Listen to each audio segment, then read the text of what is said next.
Finales de la década de 1930. Estados Unidos aún intenta levantarse del colapso económico, que dejó a millones sin empleo. Europa se precipita hacia la guerra. El mundo parece fracturarse. Y, sin embargo, en medio del polvo, la tinta y el ruido industrial, algo extraordinario comienza a tomar forma. No es un ejército, no es una revolución política. Es una historia impresa en papel barato. En 1939, un editor llamado Martin Goodman decide apostar por una industria emergente, los cómics. Su compañía, Timely Publications, no tiene aún identidad heroica. Solo busca sobrevivir en un mercado competitivo. Pero a veces, las decisiones tomadas por necesidad terminan creando mitologías. Ese mismo año, un adolescente de apenas 17 años comienza a trabajar como asistente. Su nombre es Stan Lee. Hace café. Organiza páginas. Afila lápices. Nadie imagina que ese joven soñador terminará redefiniendo el concepto mismo de héroe. Ni siquiera él. Octubre de 1939. Se publica Marvel Comics número 1. Entre sus páginas aparece Namor, el Submariner, creado por Bill Everett. No es amable, no es perfecto, es arrogante, violento, casi villano. Pero el mundo tampoco es amable en ese momento. Los lectores se identifican con esa furia. Las ventas superan todas las expectativas. Junto a Namor arde la antorcha humana original, un ser sintético que no puede controlar el fuego que lo consume. Es una metáfora involuntaria de la humanidad al borde de la guerra. El público no busca perfección, busca poder, busca esperanza. En septiembre de 1939 estalla la Segunda Guerra Mundial. Estados Unidos observa desde la distancia, pero la tensión es inevitable. Los cómics dejan de ser solo entretenimiento. Se convierten en símbolos. Y entonces, en 1941, aparece una figura que cambiará todo. Creado por Joe Simon y Jack Kirby, el Capitán América debuta meses antes de que Estados Unidos entre oficialmente en la guerra. Es un acto audaz, provocador. Un golpe dibujado que se siente real. Las ventas alcanzan cifras millonarias. El héroe se convierte en propaganda, en esperanza, en símbolo nacional. Mientras los héroes combaten nazis en papel, Stan Lee aprende a escribir diálogos más ágiles, más humanos. Observa a Jack Kirby dibujar con energía casi sobrehumana. Aprende que detrás del músculo debe existir emoción.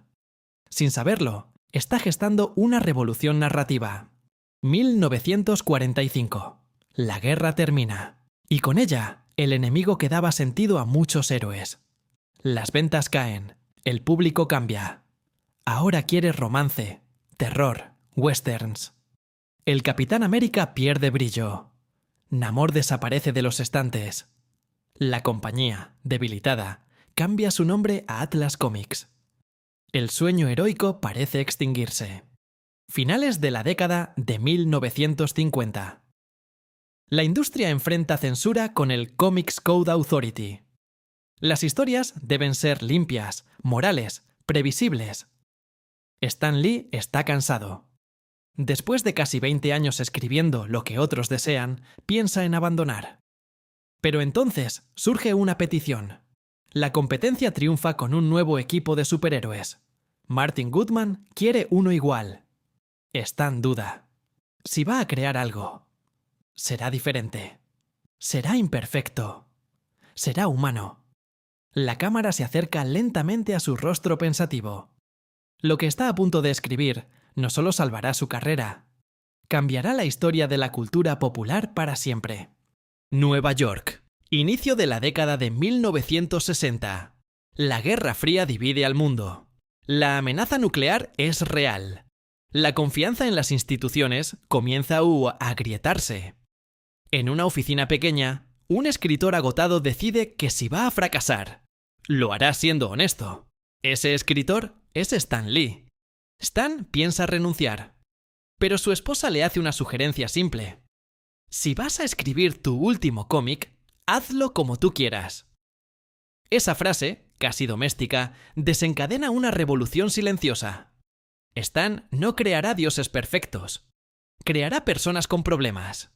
Stan se asocia nuevamente con Jack Kirby, un dibujante con imaginación cósmica y energía inagotable. Juntos conciben algo inusual, un equipo que discute, que se equivoca, que siente miedo. En noviembre de 1961 nace Los Cuatro Fantásticos. Reed Richards no es solo un genio, es arrogante. Ben Grimm no es un héroe ideal, es un monstruo atrapado en piedra. Sue Storm lucha por ser más que la chica invisible. Johnny Storm es impulsivo e inmaduro. Por primera vez, los superhéroes discuten en público. Y el público responde. Las ventas se disparan. La palabra Marvel comienza a imponerse como identidad definitiva. La década de 1960 es una era de transformación. Movimientos por los derechos civiles, revolución cultural, cuestionamientos a la autoridad. Marvel capta ese espíritu. Sus héroes no viven en ciudades ficticias. Viven en Nueva York. Caminan por calles reales. El mundo de fantasía se mezcla con el mundo tangible. En agosto de 1962, en las páginas de Amazing Fantasy, aparece un nuevo personaje creado por Stan Lee y dibujado por Steve Ditko. Un joven tímido, huérfano, acosado. Su nombre Peter Parker. Su identidad heroica. Spider-Man. Spider-Man no es millonario, no es fuerte por nacimiento, no es admirado, es rechazado. Criticado por la prensa. Culpado por los errores que intenta corregir. Un gran poder conlleva una gran responsabilidad. La frase resuena como mantra generacional. Los adolescentes, por primera vez, no son acompañantes, son protagonistas. La creatividad se desborda. En 1962 nace Hulk y también surge Thor. En 1963 aparece Iron Man y se forman los X-Men. Marvel ya no sigue tendencias, las crea. Stan Lee se convierte en rostro visible de la editorial. Escribe columnas directas a los lectores. Les llama verdaderos creyentes. Marvel construye una comunidad antes de que la palabra fandom exista como la conocemos hoy. Pero detrás del éxito hay tensiones. Jack Kirby y Steve Ditko sienten que su contribución no recibe el reconocimiento merecido. Las grietas comienzan a aparecer. A finales de la década de 1960, el éxito es innegable. Marvel ha redefinido el género. Pero las disputas creativas y contractuales amenazan la estabilidad interna. Steve Ditko se marcha. Años después, también lo hará Jack Kirby. La casa de las ideas comienza a fracturarse desde dentro. Y mientras la cultura popular abraza a estos héroes imperfectos, Marvel enfrenta una pregunta peligrosa. ¿Puede sobrevivir una revolución cuando sus arquitectos empiezan a irse? La cámara se aleja lentamente del edificio editorial. Las luces se apagan una a una. El universo Marvel apenas comienza a expandirse. Pero toda expansión trae consecuencias. La revolución de los años 60 convirtió a Marvel en un fenómeno cultural. Pero los años 70 traen un nuevo enemigo, la inestabilidad. Los lectores han crecido. El país está marcado por la guerra de Vietnam, el escándalo de Watergate y la desconfianza hacia el poder. Los héroes también deben madurar. En 1968, Marvel es vendida a Perfect Film y Chemical Corporation. El negocio del cómic deja de ser una aventura creativa y se convierte en una operación corporativa. Las decisiones ya no se toman solo por pasión. Se toman por números, y los números exigen expansión. En 1971, Marvel desafía abiertamente al Comics Code Authority, publicando una historia de Spider-Man sobre el abuso de drogas sin el sello de aprobación. Es un acto de rebeldía editorial. El público responde con respeto. La censura comienza a perder fuerza. Marvel demuestra que puede ser entretenimiento y comentario social. En 1975, los X-Men son relanzados con un equipo internacional. Bajo la pluma de Chris Claremont y el arte de Dave Cockrum, y luego John Byrne, los mutantes se convierten en una alegoría de la discriminación. Ya no son solo héroes, son marginados, son metáforas vivientes. La profundidad emocional se intensifica. Stan Lee deja progresivamente la escritura diaria para convertirse en embajador y editor. Sueña con llevar a Marvel más allá del papel, televisión, cine, merchandising. La visión es ambiciosa, pero la industria audiovisual aún no está lista para tomar en serio a los superhéroes. Durante la década de 1980, Marvel experimenta crecimiento, pero también riesgo. Se expande en líneas editoriales, juguetes, licencias. La especulación del mercado del cómic crea una burbuja artificial. Los coleccionistas compran números múltiples esperando que aumenten de valor. Las ventas parecen sólidas, pero el terreno es frágil. Nuevas estrellas emergen. Todd McFarlane, Jim Lee, Rob Liefeld. Sus estilos dinámicos redefinen la estética del cómic. Las ventas explotan a finales de los 80 y comienzos de los 90. Marvel vive un segundo auge, pero la gloria es engañosa. En 1992, varios de estos artistas abandonan Marvel para fundar Image Comics, buscando control creativo y mejores beneficios. El golpe es devastador. Las figuras que impulsaban las ventas ya no están. La burbuja comienza a desinflarse.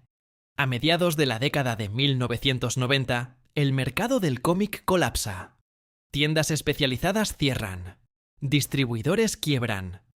En 1996, Marvel se declara en bancarrota. La Casa de las Ideas está al borde de la desaparición. Los personajes que alguna vez salvaron el mundo no pueden salvar su propia empresa. Para sobrevivir, Marvel toma decisiones desesperadas. Vende los derechos cinematográficos de varios de sus personajes más importantes a distintos estudios. Spider-Man, los X-Men, los Cuatro Fantásticos. Es una medida dolorosa. Ceden su futuro en la pantalla grande para sobrevivir en el presente. La ironía es brutal. Marvel creó héroes que nunca se rinden, pero ahora debe aceptar que ha perdido el control de sus mayores tesoros. La cámara recorre una bóveda imaginaria donde los símbolos clásicos parecen desvanecerse. En su momento más oscuro, Marvel enfrenta una verdad inquietante. Tal vez el universo que construyó ya no le pertenece. Marvel ha sobrevivido a la bancarrota de 1996, pero sobrevivir no es lo mismo que dominar. Sus personajes más populares están repartidos en distintos estudios de Hollywood. Spider-Man no está en casa. Los X-Men tampoco. Marvel posee historias, pero no el control total de su destino. Y entonces, alguien plantea una idea arriesgada. Si no pueden usar a sus figuras más rentables, usarán a las que aún conservan, personajes considerados de segunda línea. Un millonario con armadura, un dios nórdico, un supersoldado congelado en el tiempo. La propuesta parece temeraria. Crear su propio estudio cinematográfico, financiar sus propias películas, controlar su universo. En 2005, Marvel obtiene un acuerdo de financiación multimillonario para producir sus propias películas, utilizando sus personajes como garantía. Es una apuesta monumental. Si fracasan, lo perderán todo. Pero si funciona, redefinirán el cine comercial. En 2008 se estrena Iron Man, dirigida por Jon Favreau y protagonizada por Robert Downey Jr. La película no solo cuenta la historia de Tony Stark, cuenta la historia de una compañía que intenta renacer. El rodaje es arriesgado. El guión cambia sobre la marcha. El presupuesto es vigilado con lupa. Pero algo sucede en pantalla. Carisma, humor, imperfección. El ADN clásico de Marvel. Iron Man es un éxito crítico y comercial. Y entonces, tras los créditos, aparece una escena inesperada. Un hombre en la sombra habla de una iniciativa Vengadores. No es solo un guiño, es un plan. Por primera vez en la historia del cine moderno, una franquicia promete interconectarse como un universo coherente. Thor, Capitán América, el increíble Hulk. Película tras película, Marvel Studios construye un rompecabezas narrativo. Cada pieza parece independiente, pero todas apuntan a un evento mayor. Muchos analistas dudan. ¿Funcionará un crossover tan ambicioso? ¿Aceptará el público seguir una historia distribuida en múltiples películas? La industria observa con escepticismo, pero Marvel ya ha aprendido algo en sus décadas de existencia. Los riesgos son parte de su identidad. En 2012 se estrena Los Vengadores. Por primera vez, héroes construidos en películas separadas comparten pantalla. Iron Man, Capitán América, Thor, Hulk. No es solo un espectáculo visual. Es la culminación de una estrategia narrativa sin precedentes. La película supera los $1.000 millones en taquilla. El experimento ha funcionado. Marvel ya no es una editorial en crisis, es un modelo industrial, un universo cinematográfico interconectado, un fenómeno global. Y entonces ocurre algo aún más grande. En 2009, antes incluso del estreno de Los Vengadores, The Walt Disney Company adquiere Marvel Entertainment. La compra asegura estabilidad financiera, distribución global y expansión multimedia. Algunos celebran. Otros temen que la esencia rebelde de Marvel se diluya bajo un gigante corporativo. Pero la maquinaria ya está en marcha. El universo se expande. Nuevos héroes emergen. Nuevas fases comienzan. Y en la sombra, una amenaza cósmica empieza a tomar forma. Un titán que sonríe mientras el equilibrio del universo pende de un hilo. Marvel ha conquistado el cine. Pero lo más ambicioso aún está por llegar. Durante años, Marvel ha construido algo sin precedentes. Un universo cinematográfico interconectado. Película tras película, escena tras escena, una amenaza se insinúa en la distancia. Un titán. Un creyente del equilibrio absoluto. Un villano con convicción casi filosófica. Su nombre es Thanos. Desde 2012, cada historia añade una pieza al rompecabezas. Las gemas del infinito aparecen dispersas en distintas películas. El público no solo consume historias, las estudia, las conecta, las anticipa. Marvel ha convertido la experiencia cinematográfica en un evento colectivo global. En 2018 se estrena Avengers, Infinity War. La tensión es palpable. 10 años de construcción narrativa convergen en una sola historia. Héroes de distintos rincones del universo se enfrentan a una amenaza imparable. Y por primera vez en el cine comercial contemporáneo, el villano gana. El chasquido. La mitad de la vida en el universo desaparece. El público sale de las salas en silencio, impactado, desconcertado. Marvel ha roto una regla no escrita. El héroe no siempre triunfa. La audacia narrativa vuelve a definir su identidad. El chasquido. La mitad de la vida en el universo desaparece. El público sale de las salas en silencio, impactado, desconcertado. Marvel ha roto una regla no escrita. El héroe no siempre triunfa. La audacia narrativa vuelve a definir su identidad. En noviembre de 2018, fallece Stan Lee. El rostro más visible de Marvel se apaga. Sus cameos, breves y sonrientes, habían acompañado casi todas las películas. Su ausencia marca el fin simbólico de una generación. Pero su legado permanece impreso en cada historia. Tras Endgame, Marvel entra en una nueva fase. La expansión ya no es solo cinematográfica. Series en plataformas de streaming amplían la narrativa. Nuevos héroes representan mayor diversidad cultural. Historias exploran el multiverso. El riesgo vuelve a aumentar. La ambición también. No todo es celebración. Algunos proyectos reciben críticas divididas. El público se fragmenta. La fatiga del género se menciona con frecuencia. Marvel enfrenta un nuevo desafío: mantener la frescura en un universo que parece infinito. Y sin embargo, algo permanece constante. Décadas después de su nacimiento en 1939, Marvel sigue siendo un fenómeno cultural. Sus personajes ya no son simples figuras de papel. Son mitos modernos. Reflejan nuestras crisis, nuestras dudas, nuestras esperanzas. Desde una oficina modesta en Nueva York hasta convertirse en un imperio global bajo el paraguas de Disney, Marvel ha sobrevivido a guerras, censura, bancarrota y escepticismo. Ha cambiado de nombre, ha perdido creadores, ha vendido y recuperado sueños. pero su esencia sigue siendo la misma que en 1961, cuando un escritor decidió que los héroes podían ser imperfectos. Porque Marvel no trata de dioses invencibles, trata de personas que fallan y vuelven a intentarlo. La imprenta se detiene, silencio, y mientras exista alguien dispuesto a imaginar un mundo mejor, siempre habrá una nueva historia lista para imprimirse.